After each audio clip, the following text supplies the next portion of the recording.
नमस्कार YouTube family. आज बनाबो सफ्ट आलूर पराठा। यदि अपनी परोठा बेलते नतून हये थाकेन ताहले এই ভিডিও শেষ পর্যন্ত দেখবেন, অনেক টিপস আছে।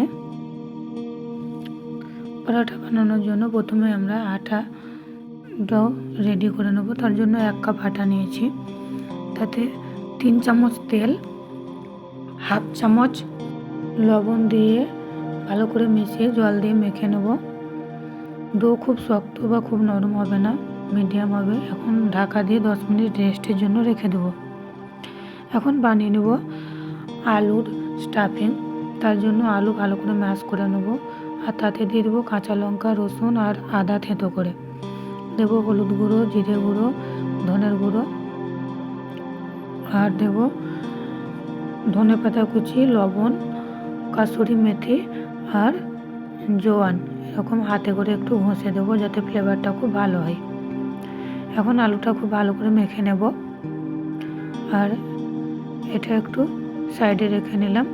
এখন আটা থেকে একটা গোলা কেটে নিয়ে ভালো করে গোল করে নিয়ে এটা বাটির মতন বানিয়ে হাতে শুকনো আটা লাগিয়ে এটা বানিয়ে নিতে হবে। এখন আলুর মশলাটা ভরে নেব,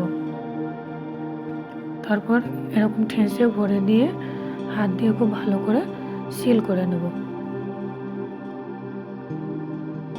এরকম বড় আঙুল দিয়ে মধ্যেটা প্রেস করে সাইডটা একটু উপরের দিকে এনে এরকম করে বন্ধ করে নিতে হবে, দিয়ে আবার একটু ভালো করে গোল করে নিতে হবে। এটা হয়ে গেছে, এটা সাইডে রেখে দেবো। আর আমি আর একটা প্রসেস দেখিয়ে দিচ্ছি। তার জন্য একটা পরোটা সাইজের আটা নিয়ে সেটাকে দুভাগ করে দুটো ভাগে এরকম পাতলা পাতলা রুটির মতন বেলে নেব। এখন আলুটাকে মাঝখানে রেখে দেব, এরকম খুব ভালো করে রেখে দিয়ে ওপর থেকে আর একটা রুটি রেখে হাত দিয়ে প্রেস করে দুটোকে একসাথে খুব ভালো করে জয়েন করে নেব, উল্টে পাল্টে এরকম করে প্রেস করে। এবার এটা যাতে ভাজার সময় খুলে না যায় তার জন্য একটা এর উপর দিয়ে একটা প্লেট বসাবো। একটু রোল করে নিলাম, এরপর এরকমভাবে একটা প্লেট বসিয়ে সাইড দিয়ে চাকু দিয়ে কেটে নেব। তাহলে এটা খুব ভালোভাবে সিল হয়ে যাবে, ভাজার সময় আর খুলবে না।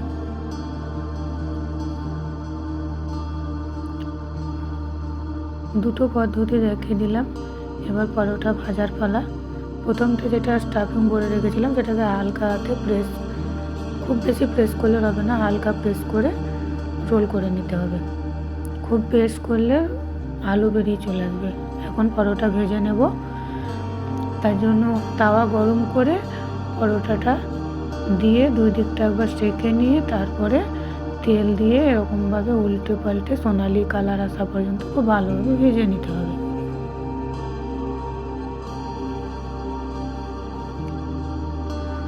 পরোটা রেডি হয়ে গেছে। এই পরোটা দই দিয়ে আচার দিয়ে সার্ভ করুন, ওপর দিয়ে বাটার লাগিয়ে দিন, খুব টেস্টি হবে। আর হ্যাঁ, ভিডিও ভালো লাগলে পরে লাইক করবেন, কমেন্ট করবেন। আরও নিত্য নতুন ভিডিও পাওয়ার জন্য চ্যানেলটাকে সাবস্ক্রাইব করবেন। টাটা, ভালো থাকবেন, সুস্থ থাকবেন। আবারও দেখা হবে কোনো এক নতুন ভিডিওতে। এখন তবে চলি, বাই।